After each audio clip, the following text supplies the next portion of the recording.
Saat kita jatuh, kita jadi tahu mana yang teman dan mana yang sahabat. Saat kita gagal, kita jadi tahu mana yang betul-betul peduli dan mana yang hanya singgah dalam senang. Saat kita tidak punya apa-apa, kita jadi bijak mengenal mana yang tulus dan mana yang bulus. Saat kamu sukses, kaya, dan lagi di atas dalam proses kehidupan, semua orang akan memuji, semua orang akan menyanjung, bahkan semua orang akan mengaku kalau dia ikut berperan dalam suksesmu. Tapi pada saat kamu jatuh, pujian itu akan berubah menjadi hinaan, sanjungan itu akan berubah menjadi cacian. Semua orang tidak akan pernah menganggapmu ada. Percayalah, saat gagal, semuanya menjadi gelap. Kamu akan ditinggalkan, dan kamu seperti ilalang kering di padang tandus. Tapi saat gagal itulah Tuhan akan menunjukkan siapa yang setia dan siapa yang tidak setia.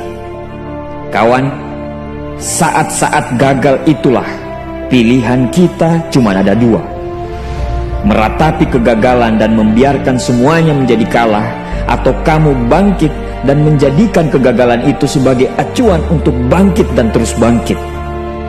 Menangislah sekeras mungkin, berteriaklah selantang mungkin. Tidak apa-apa. Tidak ada manusia hebat di dunia ini yang tidak pernah menangis dan berteriak karena gagal. Menangis dan berteriak saat gagal bukan karena kita lemah. Kita hanya manusia biasa.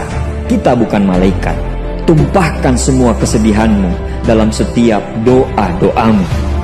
Berdoalah, jangan meminta supaya semua masalah menjadi ringan, tapi berdoalah dan mintalah agar pundak kita kuat untuk memikul semua masalah yang kita hadapi.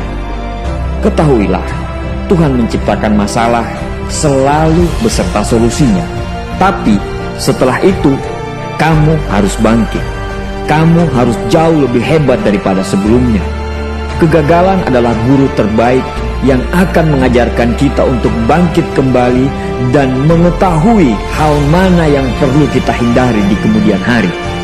Ketahuilah, anak panah akan melesat jauh ke depan jika sebelumnya ditarik jauh ke belakang. Sama, kesuksesan yang luar biasa pasti diraih setelah mengalami kegagalan yang teramat dalam. Kegagalan hanya akan dirasakan oleh orang-orang yang mau berjuang. Kegagalan tidak akan terjadi kepada orang-orang pemalas yang mengabdikan hidupnya hanya untuk menjadi benalu kehidupan. Bangkitlah, tapi ingat, saat kamu berjuang lagi, berjuanglah bersama orang-orang yang mau sama-sama berjuang, bukan dengan orang-orang yang hanya mau diperjuangkan. Saatnya merubah hinaan menjadi pujian. Saatnya merubah cacian menjadi tepuk tangan. Saatnya mengembalikan apa yang sudah hilang. Insya Allah kamu, kita pasti bisa. Pada saat sukses itu datang, datangi semua orang-orang yang menghinamu pada saat gagal. Datangi semua orang yang meninggalkanmu pada saat terpuruk. Katakan pada mereka, terima kasih kawan, karena dulu sudah menghinaku. Setelah itu, pergilah dan doakan mereka, karena sesungguhnya nikmat terbesar dalam hidup adalah ketika kita ikhlas mendoakan orang yang membenci dan menghina kita. Terima kasih.